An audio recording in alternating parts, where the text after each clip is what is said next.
Bonjour à tous et bienvenue sur la chaîne Explique-moi ça. Aujourd'hui, je vais vous expliquer les règles du tarot. Alors, je vous ai expliqué les règles de la belote et vous avez été nombreux à regarder les règles de la belote. Et le tarot, souvent, les gens en ont peur en se disant « Oula, c'est compliqué, il y a plein de cartes, il y a des atouts, des objectifs, des paris, c'est très compliqué. » Je vais essayer de démystifier tout ça. Et puis, il faut savoir que moi, j'adore le tarot. Alors, voilà. Alors, il faudra d'abord un jeu de tarot. En effet, vous n'allez pas pouvoir jouer avec un jeu classique. Au tarot, il vous faut un jeu de tarot. Je vais vous montrer pourquoi. Tout simplement parce que vous avez 78 cartes à l'intérieur. Vous allez bien sûr retrouver le carreau, le trèfle, le pique et le cœur. Vous allez avoir des cartes de 1 à 10. Vous allez avoir des nouvelles têtes, le cavalier. Et vous allez avoir des atouts qui vont aller du 1 au 21. Et vous allez même avoir une excuse. Et ces trois cartes, je vous les ai mises de côté parce qu'elles sont importantes, mais je vous explique ça tout de suite. Allez, c'est parti. Alors le tarot, vous allez pouvoir y jouer à 3, 4 ou 5 joueurs. Alors, je vous préviens, le vrai tarot, les puristes vous diront que c'est à 4 joueurs. En effet, c'est le plus dur, vous allez être 1 contre 3 joueurs. C'est pas facile, il faut avoir du jeu et souvent, c'est un peu compliqué. Donc si jamais vous ne connaissez pas trop, vous risquez de ne pas vous lancer à 4 joueurs parce que 1 contre 3, c'est quand même assez difficile. Je vous conseille donc soit à 3 joueurs, vous allez être 1 contre 2, déjà c'est plus facile pour apprendre le jeu. Et si vous voulez encore plus de fun, vous avez à 5 joueurs. Au final, vous allez être 2 contre 3.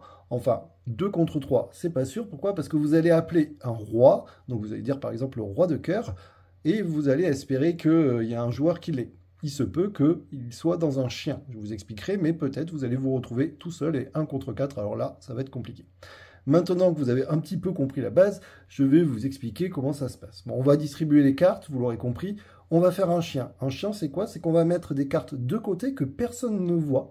Et ça vous permettra, au moment où vous allez prendre, de les utiliser, les remettre dans votre jeu pour pouvoir créer des coupes. Des coupes, ça veut dire, je ne sais pas si par exemple j'ai que deux cœurs, dans ma main, et je vais les cacher dans mon chien, et donc du coup, je pourrai, hop, couper. À chaque fois qu'il y aura besoin de cœur, je dirai, ah j'en ai pas, et hop, je pourrai couper, récupérer des cartes comme ça. Mais ne vous inquiétez pas, encore une fois, j'y reviendrai. Donc là, on est parti. Comment ça va se passer? Une fois que tout le monde a distribué les cartes, il y a un joueur qui va dire, tiens, je vais tenter ma chance, et donc je vais prendre. Alors quand vous prenez, vous avez ici les paris. Alors souvent, les gens confondent. Il y a une grosse différence entre le pari, en fait, on va dire que c'est la mise, c'est votre risque. C'est par exemple, est-ce que j'en suis sûr? Si je suis sûr de gagner, je vais peut-être faire une garde contre, parce que ça me rapportera plus de points. Si jamais je suis vraiment pas sûr, je vais peut-être faire petite. Je vais annoncer petite, ça veut dire je suis vraiment pas sûr de moi, d'accord? Et on va faire comme ça. Donc moi, par exemple, je vais annoncer une petite. Le joueur suivant, lui, pourra dire, moi, je pense que j'ai un meilleur jeu, et donc je vais faire garde, je vais monter. On est obligé de monter si jamais on veut faire mieux que l'autre. Si jamais on pense qu'on a un jeu pourri ou il y a quelqu'un qui a déjà pris, on n'ose pas, dans ce cas-là, on va passer. Et quand on aura fait tout le tour, du coup, hop, on va arrêter. Et celui qui a fait le plus gros pari va prendre. Il va donc utiliser le chien et ainsi de suite. Alors, comment ça va se passer? Pour prendre, vous voyez qu'il y a un truc très important. C'est pour ça que je reste ici et après, je vais vraiment vous montrer avec les cartes. Il y a ici l'objectif du preneur. En effet, si jamais vous n'avez aucun bout, les bouts, je vous rappelle, c'est hop, le 21, l'excuse et le 1. Si vous n'en avez pas, ça veut dire dans votre jeu, ça veut dire qu'il va falloir espérer faire 56 points à la fin du jeu. Si jamais vous avez un bout, vous voyez, on vous demande moins de points, il faudra faire juste 51 points. Si jamais vous avez deux bouts, dans ce cas-là, on me demande de faire 41 points. Et si jamais j'ai les 3, vous voyez, il ne faut faire que 36 points. C'est pour ça que ces cartes sont très importantes. Attention, tout de même, je vous l'ai écrit ici, le 21 et l'excuse, donc ces deux-là, on ne peut pas se les faire voler. Donc si jamais j'ai ces 3 cartes, je suis sûr d'arriver au moins à devoir faire 41 points. Mais le 1, on peut se la faire voler. Et donc dans ce cas-là, il ne faudra pas y compter. Ok, vous avez tout. Maintenant, vous avez ici les paris, donc la petite, le nombre de points que ça fait. Plus, bien sûr, vous choisissez des grosses, plus vous voyez que ça vous rapporte de points. Plus vous misez gros, plus ça vous rapporte de points. Juste un petit détail, la garde-sang, ça veut dire quoi? Ça veut dire que le chien, je vous ai dit, on le met de côté et vous allez pouvoir l'utiliser pour mettre des cartes. Et bien là, non. Avec la garde-sang, vous allez le mettre de côté, personne n'y touche, mais à la fin, elles compteront quand même dans vos cartes. La garde-contre, c'est vous mettez le chien de côté, mais les cartes sont données à l'adversaire. Donc si jamais il y a des rois et des trucs comme ça à l'intérieur, eh bien c'est eux qui marqueront ces points-là. Ensuite et après, on joue les bonus. C'est important à savoir. Si jamais vous arrivez à amener le petit au bout, c'est-à-dire à la dernière carte, vous voyez, vous gagnez un bonus de 10 points. Si jamais au début du jeu, vous avez plein de cartes à tout et vous en avez au moins 10, eh bien, vous marquerez 20 points. Si vous avez une double poignée qu'on appelle, c'est 13 cartes, 30 points. Et si vous avez une triple poignée, vous avez 15 atouts. Déjà, à mon avis, vous risquez de prendre, vous marquerez 40 points. Donc ça, c'est quand même assez intéressant. On joue toujours la couleur demandée, c'est-à-dire que si quelqu'un demande du carreau, vous êtes obligé de mettre du carreau. Peu importe, vous n'êtes pas obligé de monter au niveau du carreau. Par contre, si jamais on joue de l'atout, donc l'atout, ce sont ces cartes-là, vous êtes systématiquement obligé de monter. Allez, maintenant vous savez tout, je vais commencer. On va définir un donneur, on va bien sûr mélanger les cartes, ensuite quelqu'un va venir les couper et il va distribuer. Alors, au tarot, on distribue 3 cartes par 3 cartes. D'accord? Tac.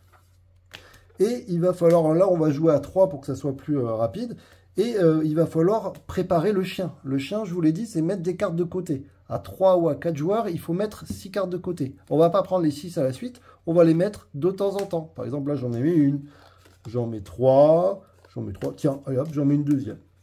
J'en fais 3, tiens, je peux en mettre une. Bref, avant la fin, il faut qu'il y ait 6 cartes ici. D'accord? Donc là, je vais avancer un petit peu la distribution pour finir. Ça y est, c'est distribué. Les 6 cartes du chien, bien sûr, personne n'a le droit de regarder pour le moment. Maintenant, ça, c'était la personne qui distribuait. En allant à droite de celui qui distribue, il va commencer à parler. Il va regarder son jeu, regarder s'il pense pouvoir réussir à faire quelque chose. Alors déjà, en premier, je vous l'ai dit, hein, vous cherchez les bouts, si vous avez le 21, le 1 ou l'excuse. Donc lui, il n'a rien, donc il va dire « je passe ». Ce joueur-là va regarder ses cartes, il a des rois, c'est pas mal, il y a quelques atouts. Ah, il a le 1, le 21, il n'a pas l'excuse, mais c'est pas mal, il a 2 bouts, donc ça veut dire que s'il veut réussir, il faut qu'il fasse que 41 points. Et donc, du coup, lui, il va annoncer quelque chose. Alors attention, il faut qu'il choisisse bien ce qu'il annonce. Soit, je vous l'ai dit, c'est une petite, donc il ne prend pas beaucoup de risques. Soit une garde, il prend plus de risques, mais il rapporte aussi plus de points. Soit une garde 100, ça veut dire qu'il n'utilise pas le chien. Et donc, du coup, il faut vraiment qu'il ait un super jeu ici. Soit il décide de faire une garde contre. Et là, il faut vraiment avoir un très bon jeu. Il va prendre à moitié les risques. Il va dire, je fais une garde. Ce joueur pourrait faire au-dessus d'une garde, c'est-à-dire garde 100 ou garde contre. Il a l'excuse, mais il n'a rien d'autre. Donc, du coup, il va dire « je passe ». Dans ce cas-là, ce joueur a dit « je fais une garde ». C'est lui qui va récupérer le jeu et donc il va récupérer le chien. Alors, le chien, là, maintenant, lui, va pouvoir regarder le jeu, mais les autres, bien sûr, n'ont pas le droit de regarder. Alors, un chien, ça sert à quoi? Ben, vous voyez, il y a 6 cartes. Avec ces 6 cartes, il va les mettre dans son jeu. Je vais classer le jeu, mais à la fin, il va falloir qu'il redonne 6 cartes. Et alors attention, au tarot, le chien, savoir faire un chien, c'est presque le plus dur au tarot et c'est ce qui vous fait gagner ou perdre une partie. Allez, je classe les cartes et je vous montre. Donc, j'ai classé les cartes. Alors, tout d'abord, je vais vous donner quelques petits termes techniques. La vidéo va être un peu plus longue, mais c'est important. Vous allez classer vos cartes par couleur et par valeur. Et vous allez chercher là où vous avez la longe. La longe, c'est là où vous avez le plus de cartes d'une même couleur. Là, clairement, on voit qu'à trèfle, j'en ai plein. D'accord? On a du pique et on a du cœur. Vous, votre jeu, ça va être déjà de faire votre chien pour essayer de couper à une couleur où vous n'avez pas beaucoup de points, donc là, et pas beaucoup de cartes. Donc là, par exemple, vous voyez, j'ai que 4 cartes à carreau. Je n'ai pas le roi et la dame, donc ça serait intéressant de faire à ça. Et là, j'ai tout. Donc, je vais décider de mettre 4 cartes de côté. Vous avez vu qu'il y a des points. Là, il y a 2 points, mais comme je n'ai pas fait une garde contre, c'est-à-dire je n'ai pas donné le chien, ben, ça me fera quand même des points à la fin de la partie. Donc, je les mets là. Il en faut rajouter 2 autres. Et bien, par exemple, je vais mettre mon 8 et mon 1. D'accord? Moi, en tant que... Comme j'ai pris, il y a 2 façons de jouer. Soit j'essaye de... Comme j'ai beaucoup d'atouts, essayer de faire tomber les atouts. Comme ça, après, je suis tranquille. Et jouer tout le temps la même couleur, le trèfle. Soit je décide de jouer à mon tour que du trèfle pour petit à petit faire tomber les atouts. C'est peut-être mon intérêt parce que vous voyez, le 1, c'est moi qui l'ai, donc j'ai pas, peu importe si on me coupe, c'est pas très grave. Si j'étais à la recherche du 1, il faudrait peut-être pas que je fasse tomber les atouts, enfin les atouts, parce que sinon quelqu'un pourrait glisser le 1 et je pourrais pas le récupérer. D'accord? Donc là, après, il y a plein de technicités, mais là, je ne vais pas rentrer dans les détails. Je vais aussi regarder le nombre de cartes que j'ai. 1, 2, 3, 4, 5, 6, 7, 8, 9, 10, 11. J'ai 11 cartes, alors il faudra regarder à 3 joueurs pour les poignées, parce qu'en fonction du nombre de joueurs, vous avez plus ou moins de cartes. D'accord? Alors à 4 cartes, je vous ai dit une poignée, c'est 10 cartes, mais je crois qu'à 3 joueurs, il en faut plus, donc du coup, ça ne passe pas. Voilà, maintenant, je dis à tout le monde, c'est bon, j'ai fait mon chien. Bien sûr, eux, ils n'ont pas le droit de le regarder. Moi non plus, une fois qu'il est fait, il est fait. Et on est parti. Alors, on va commencer par le joueur qui est à droite du donneur et il va commencer à jouer. Donc lui, il va attraper son jeu. Vous avez vu, j'ai fait ça bien, j'ai classé toutes les cartes. Bah lui, en fait, son but du jeu, c'est d'essayer de sauver les points de son adversaire. Enfin, de son partenaire, pardon. Donc du coup, il va jouer des cartes. Lui, on verra s'il coupe ou pas, puisque c'est lui qui a pris. Et comme ça, lui, il pourra sauver les meubles. Donc, je ne vais pas jouer un roi comme ça, parce que si ça se trouve, il peut couper, puisque je sais qu'il a fait un chien. Donc, du coup, je vais, par exemple, jouer, je ne sais pas, bah tiens, par exemple, je vais jouer un 2 de cœur. Je ne mets pas trop de points, parce que je ne sais pas qui a le roi, et ainsi de suite. Ce joueur-là va regarder, il a un roi, bon, mais très bien, il met son roi, et lui, alors là, je vous laisse les jeux ouverts, mais et lui, il va mettre une petite carte. Ce joueur a récupéré ça, puisqu'il a mis le roi, il a la plus forte. Il remet, hop, sur son chien, tant qu'à faire, et il est reparti. Lui, je vous ai dit, son intérêt, ça va être de jouer sur sa longe presque tout le temps. Donc, il va jouer le roi de trèfle. Lui, bah, il va mettre une petite carte. Et lui, bah, il met une petite carte. Et c'est bon. Et on continue comme ça. Alors, je vais peut-être pas faire tout le jeu pour vous montrer, mais vous comprenez un petit peu le principe. On va avancer un tout petit peu pour montrer. Tac. C'est comme ça. Hein. Ce joueur joue une petite carte. Vous voyez que là, bah, pour le moment, ça se passe plutôt pas mal. Lui, c'est encore à lui de jouer. Il joue le cavalier. Lui, il joue ça. Lui, il joue ça. Et il continue. Tant qu'il gagne, il joue. Là, il va mettre son valet. Alors lui, il n'a plus de trèfle, il est obligé de couper. Alors il va couper avec la carte qu'il veut en atout, donc il est obligé de couper avec un atout, ou alors il peut jouer l'excuse. Je ne vous avais pas expliqué à quoi elle sert. L'excuse, c'est vraiment, genre je peux la jouer quand je veux à mon tour de jeu, d'accord? Là, je pourrais la jouer. Ça m'évite d'utiliser un atout, de me fatiguer et de perdre mes atouts. Par contre, là, vous voyez, il y a quand même 2 points, donc là, tout l'intérêt, ça serait de couper. Donc je vais mettre mon 3, et le joueur... Ensuite, après, bon, on lui demande du trèfle, hein. On ne lui demande pas de l'atout, on lui demande du trèfle à la base. Donc s'il a du trèfle, il est obligé de le jouer. Là, qui c'est qui gagne le pli? Ben, c'est le joueur qui a coupé, donc c'est lui qui va récupérer les cartes. Et c'est à lui de jouer. Lui, il va donc jouer d'autres cartes. Alors, il est un peu embêté, et il va peut-être jouer, je ne sais pas, un cœur. Ce joueur va donc jouer du cœur, il n'est pas obligé de monter, bien sûr, hein. Il va peut-être mettre une petite carte parce qu'il ne sait pas ce que fait l'autre. Et lui, ben, il va sauver sa dame. Et on est reparti. L'intérêt de ce joueur, bah oui, c'est de jouer du trèfle pour faire tomber les atouts, toujours pareil. Donc, lui, il va jouer, je vous rappelle qu'il n'a plus de trèfle, donc ça c'était ce qu'il avait gagné. Il est obligé de couper, tout simplement. Et donc lui, il n'a plus de trèfle, et là, il est obligé de monter. Il peut pas mettre le 2, il est obligé de monter sur l'atout, donc il est obligé de mettre au moins le 6. Ils gagnent, mais ils sont ensemble, donc ils peuvent le mettre de côté, et donc c'est à ce joueur de jouer, et ainsi de suite. Donc vous comprenez un petit peu le principe. Ce joueur, bon, au bout d'un moment, il va dire, c'est bon, je tente à carreau. Ce joueur, ben, il avait été malin, puisqu'il a fait le chien, et je vous ai fait, vous avez vu, je vous ai fait couper, enlever tous les carreaux. Donc là, ben, j'ai pas de carreaux, je peux jouer et je peux couper. Est-ce que je mets le 1? Attention, il faut savoir, est-ce que lui, il va mettre un atout? Parce que si il met un atout et que je mets le 1, il me le vole. Et à la fin, ben, je vous rappelle que pour votre objectif, ça va être embêtant. Donc, vu que j'ai plein d'atouts, je ne vais pas prendre de risque et je vais mettre, hop, un 9. Et je vais couper le roi. Le joueur suivant, ben, lui, on lui demande du carreau. Il ne peut pas couper, donc il est obligé de mettre du carreau. Et on va jouer comme ça jusqu'au bout. Alors juste, tant que j'y suis, si jamais à un moment donné, vous avez l'excuse, et que vous voulez la jouer, et que c'est votre première carte, vous pouvez tout à fait la jouer, l'excuse, d'accord? Dans ce cas-là, c'est le joueur d'après qui va jouer une carte et qui va décider de la couleur. Donc là, en fait, on nous demande de jouer à carreau. Et je vous ai dit qu'elle était imprenable. En effet, cette carte est imprenable. Ça veut dire quoi? Ça veut dire que si jamais mon adversaire venait à mettre un atout, qu'est-ce qui se passe dans ce cas-là? Il vient récupérer le pli. Il ne prend pas l'excuse. L'excuse, je la récupère. Par contre, on est obligé de lui donner 3 cartes. Donc, je vais regarder dans les plis que j'ai fait et je vais lui donner n'importe quelle carte qui vaut rien. Celle-là, je vous rappelle, elle vaut 0,5. D'accord? Je vais avancer dans le jeu et on va regarder comment on compte les points. Allez, c'est parti. Tiens, une question que vous pourriez me poser. Ce joueur a décidé de jouer à tout et moi, j'ai plus d'atout. Comment je fais? Si vous n'avez plus d'atout, vous pouvez jouer n'importe quelle carte en vous disant l'autre, est-ce qu'il va monter ou pas sur un 16? C'est une grosse carte, mais peut-être je tente ma chance et donc du coup je vais mettre un petit cavalier là-dessus, ça fait quand même des points. Et ce joueur qui est mon partenaire, lui, je vous ai dit, il est obligé de monter sur le 16, donc là en l'occurrence, hop, il met le 18. Ah, on a été malin, on a sauvé des points. Et donc c'est à lui de continuer. Allez, j'avance encore. Allez, plus que 2 cartes, je vous montre, c'est à ce joueur de jouer, il décide de jouer ça, et lui, il peut couper.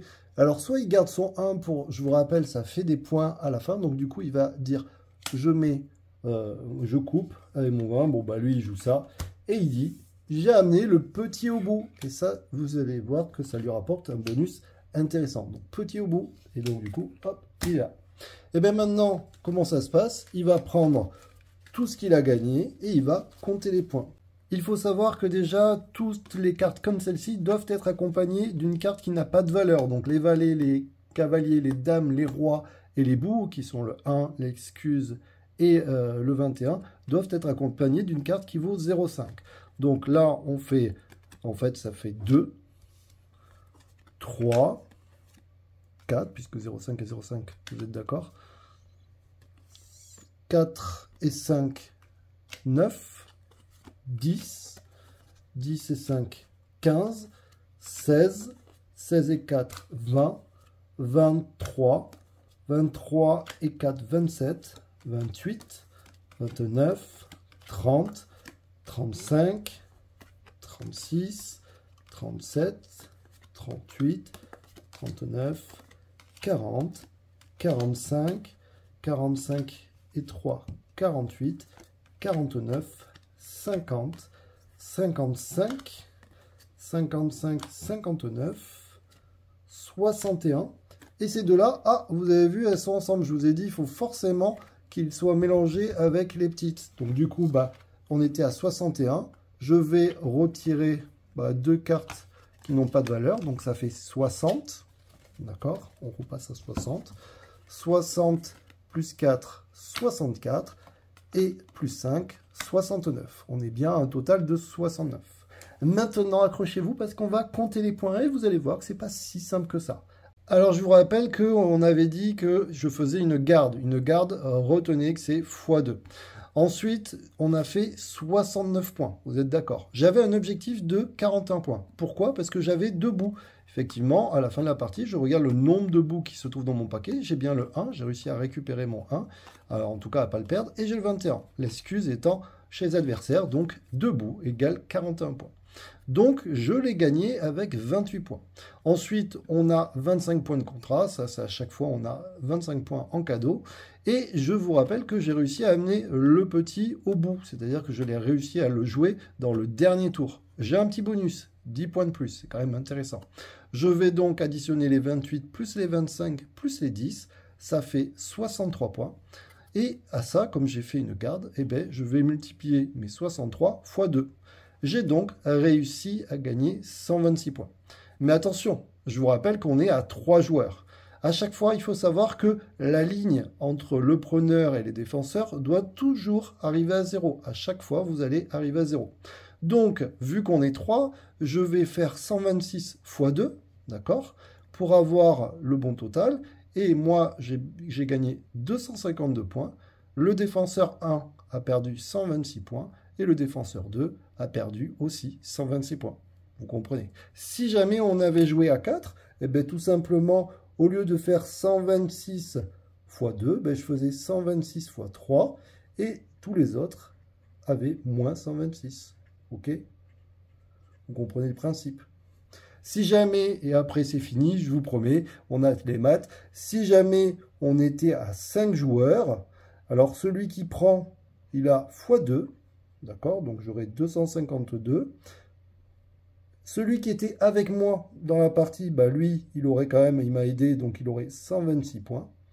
Et les autres auraient moins 126, moins 126 et moins 126. On regarde, on a cet ensemble qui équivaut à ça. On est bien sur une ligne dont le total est à 0. C'est parfait, je ne me suis pas trompé.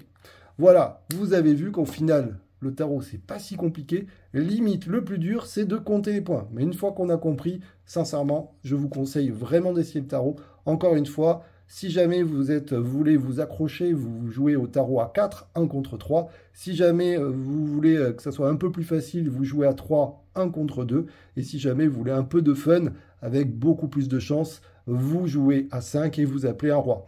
À 5, voilà, c'est l'idée, c'est que je vais appeler un roi au hasard, et j'espère qu'il est chez mes adversaires, mais attention, il peut tout à fait être dans le chien, puisqu'on ne connaît pas les cartes. Et si jamais il est dans le chien, ben, je me retrouve tout seul contre 4, et là, ben, ça sera plus compliqué, mais par contre, si j'y arrive, vous avez compris, je mettrai 126 x 4, et les autres auront moins 126 chacun.